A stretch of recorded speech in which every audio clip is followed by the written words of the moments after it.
My first guest is an Academy Award-nominated actor. Beginning Christmas Day, you can see him in The Life Aquatic with Steve Zissou. Please welcome Bill Murray.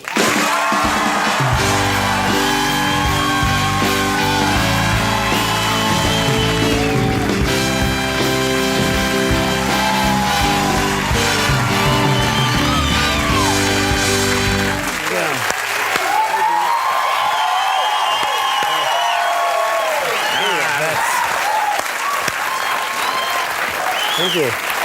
Nice choice. I like that. You like that, huh? Yeah, it reminds me of the day that California, that song was way down below the ocean, and Donovan sang it. And I was riding in a Volkswagen convertible with the top down, and every radio station in California played that song at the very moment that it had been predicted that California was going to slide into the ocean. The earthquake was going to take it away. Uh-huh. And it was just nothing but a big royalty day for Donovan, was all it turned out to be. Donovan made a lot of money off that potential tragedy. Yeah, nice payday for him. I haven't seen you in a while. The last time I saw you, I went to a friend's party, and I brought, my wife and I, we couldn't get a sitter, so we just brought our baby. He was just a couple of months old at the time. And this friend also knows you. You were at the party, wasn't expecting to see you, and you started giving me tips on how I was rocking the baby. Never had a child before that I know of. And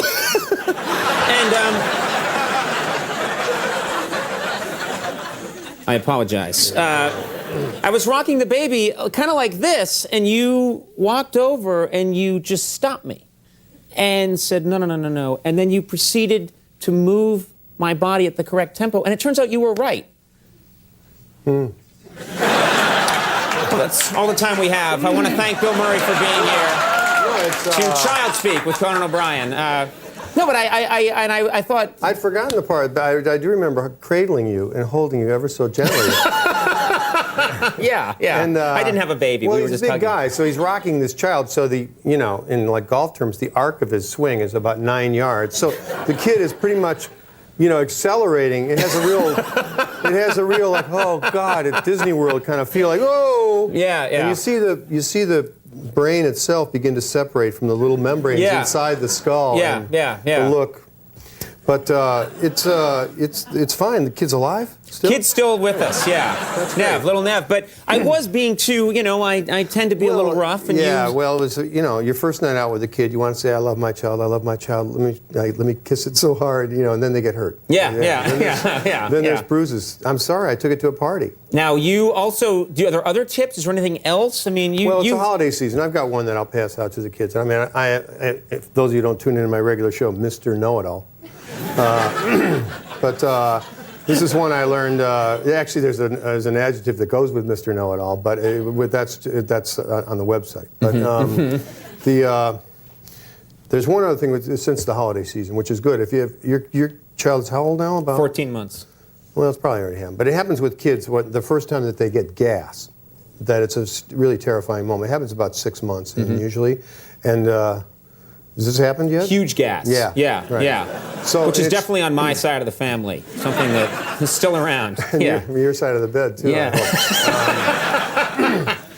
So they get this gas and they start screaming, and it's a real loud scream, very, very loud, and they can't. Does anyone know what I'm talking about? The band is like out cold. No, they're listening. They start screaming uncontrollably, and you don't know what it is. It's like, does it need to be changed, or is anything stuck in its throat? You don't know what it is, and the baby doesn't know what it is either. It thinks it's exploding. Right. It's because it's like there's no, and it really hurts because they don't have any idea how to like regulate or, kind of like, hiccup or, kind of like, anybody looking kind of thing. They have no moves. Right. So it's just an explosion about to happen, and it's just an explosion about to happen. They don't know what it is. So. And it happens right at the peak of your sleep deprivation moment, when you've gone without sleep for about 6 months, and it's like, the kid screams, and it's like, he's going to wake up and take care of the kid. She's going to wake up and take care of the kid. It's like, you're both faking, like the husband and wife are both faking like they're asleep. Right.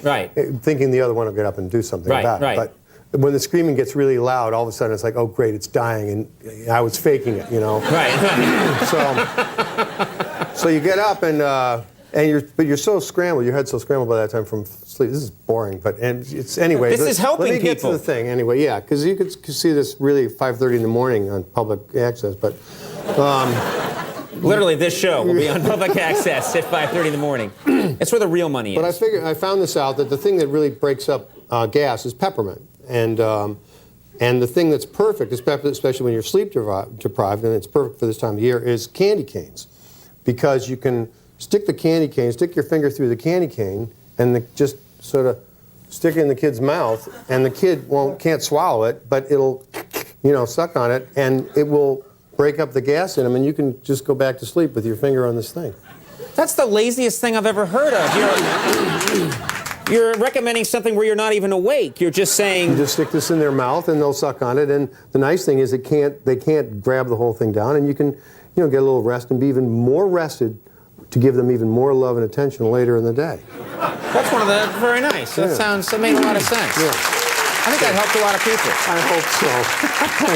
I hope not. All right, we have a lot to talk about because we want to talk about Life Aquatic, and we're going to take a little commercial break. Okay. And when we come back, more with Bill Murray, so stick around.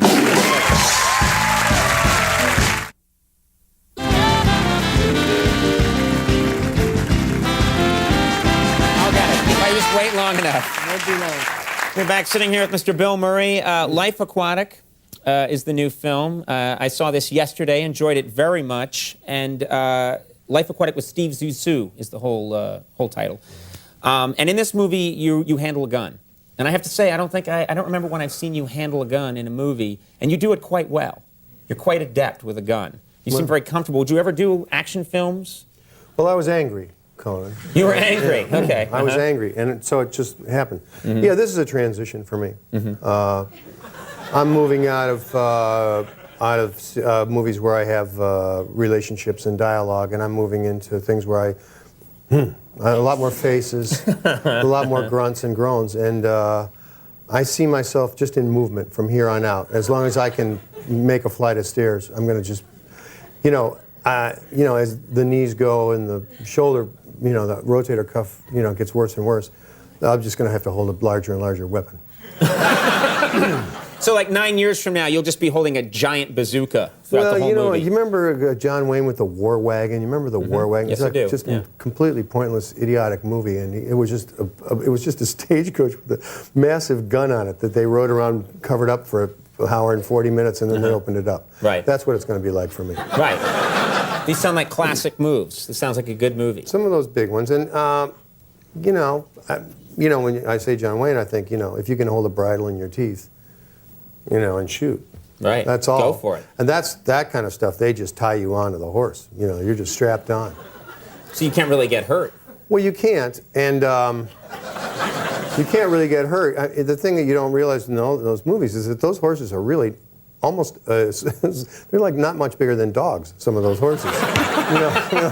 When you realize how big John Wayne looks in the saddle, he's on like a Shetland Shepherd. Yeah. He's just not, it's not really a pony. His last 8 films, he was on a little pony that they let along with It's a a lollipop. pretty small little thing, but that's where I'm going. I'm going into action, and that way your sort of mood swings are explainable to people. Sure. And you can just you can show up in any kind of shape. Well, I wanted to say this. You sound like you're being self-deprecating. You're shirtless in large parts of this movie because you're an underwater adventurer. You're shirtless a lot in the film. You're in terrific shape. You must have worked very hard to prepare for this film. Well, I just thought to myself, well, I want people to see my body as it is now. It's very... I want people to see it now. I don't want to be older and say to my kids, I wish you'd seen my body when I was, 54, instead of now. But, I wish you'd seen it then instead of now, Right. Like when I was really, on the edge of, healthy. Yeah.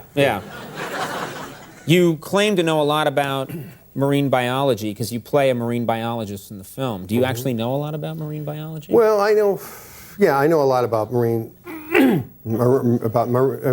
zoology, really, and there's a lot to. There's a difference. I have no idea. I didn't get out of college. There is, and we do a lot of kidding about it, and it's the entertainment business, and we want to tell a story, and we want to amuse and charm and amaze people.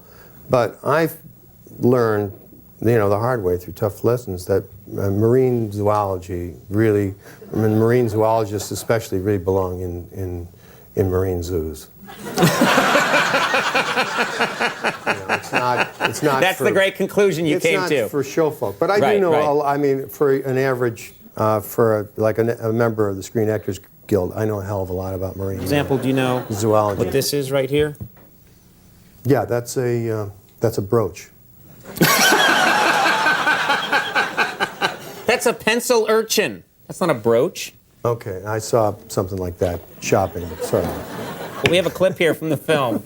What do we need to know for this clip? Close your eyes and imagine a world where, let's see, let's put this. You have no idea which clip this is, do you?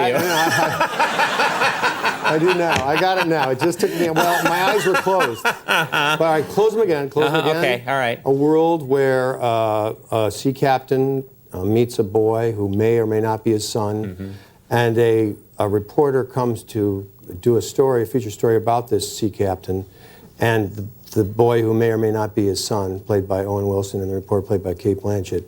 He finds them together on a ship, and now you can open your eyes. Okay. I don't think we need the clip now, but No. Let's take a look. Ned, you're his comeback. And Jane, you're a damn liar. What the are you doing in here?